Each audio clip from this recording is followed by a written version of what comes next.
बिस्मिल्लाहिर्रहमानिर्रहीम। अस्सलाम वालेकुम फ्रेंड्स, ग्रीन कैरी चैनल में खुश आमदीद। और मैं हूं आपका दोस्त राना। दोस्तों, दिसंबर के बाद जब ठंड कम होनी शुरू होती है तो जनवरी और फरवरी का महीना जो है गार्डन लवर के लिए बहुत ही ज़बरदस्त है, क्योंकि इस दो महीनों में हम नए प्लांट्स की कलमें ग्रो कर सकते हैं और बहुत सारे अपने पौधों को रिपोर्टिंग कर सकते हैं।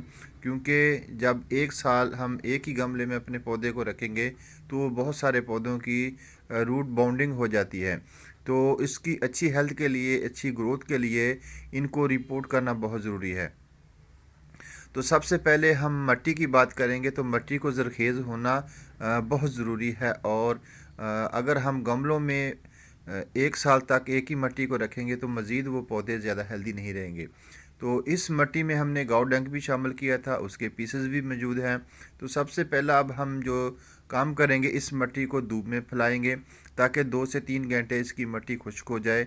और इसके साथ हम नई मिट्टी भी यूज़ करेंगे जो कि वर्मी कंपोस्ट और अपने किचन वेस्ट से जो तैयार की हुई मिट्टी है वो हम इसमें शामिल करेंगे, ताकि इस पौधे को मज़ीद जो है एक साल तक अच्छी खुराक मिल सके और ये हेल्दी और खूबसूरत से फ्लावर देने वाला पौधा बन जाए।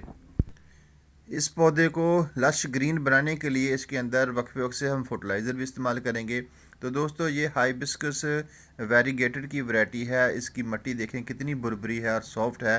तो इसको हम अब इस पौधे को अच्छे तरीके से इसकी मिट्टी जो हटा देंगे और इसकी रूट्स को अच्छा करने के लिए, इसको बैक्टीरिया और फंगस को ख़त्म करने के लिए अब हम एक टब में हाफ़ टी स्पून विनेगर और चंद कतरे हाइड्रोजन के इस्तेमाल करेंगे, जो कि इस पौधे की ग्रोथ के लिए बहुत ज़रूरी है। तो दोस्तों, ये मेरे गार्डन की सोइल है। इसमें मैंने अभी बालो मिट्टी, जो फ्रेश बालो मिट्टी दरियाई मिट्टी होती है, वो यूज़ करूँगा। इसके साथ अपने किचन वेस्ट से जो तैयार की हुई बिल्कुल भुरभुरी सी मिट्टी है वो भी इस्तेमाल करेंगे। तो 3 घंटे गुजरने के बाद हमारे पौधे जो हैं बिल्कुल फ्रेश हो चुके हैं। इनकी रूट्स देखें कितनी हेल्दी और ज़बरदस्त किस्म की लग रही हैं। तो अब इसको मज़ीद जो है जल्दी इनकी रूट्स को जर्मिनेशन करने के लिए, ताकि ये पौधा हमारा तकरीबन 1 वीक में अपने नए लीव्स निकाल ले, तो इस पर हम एलोवेरा जेल इस्तेमाल करेंगे। तो तमाम पौधों पर मैंने अच्छे तरीके से एलोवेरा जेल को जो है वो लगा दिया है।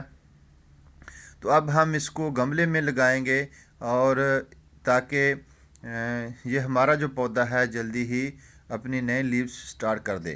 तो हमारे पास ये बड़ा सा एक मिट्टी का पॉट है, तो इसमें हम अब 2 पौधों को शिफ्ट करेंगे।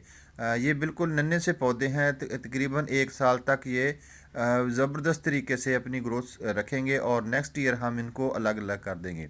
तो दोस्तों, इसके साथ हमने आइस प्लांट के चंद पौधे भी शिफ्ट कर दिए हैं, ताकि जब तक 1 मंथ तक ये पौधे के ऊपर काफ़ी सारे लीव्स आएँ, ये अपने फ्लावर स्टार्ट करे।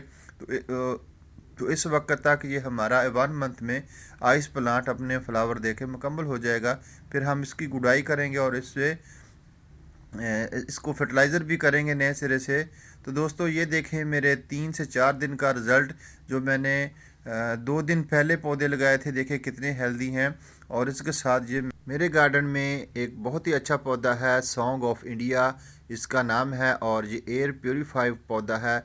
अगर हम इसको इंडोर रखेंगे तभी बहुत अच्छे से ग्रो करता है। आउटडोर भी अभी इतनी ज़्यादा गर्मी नहीं है, तो इसको आउटडोर भी 3 मंथ तक रखा जा सकता है।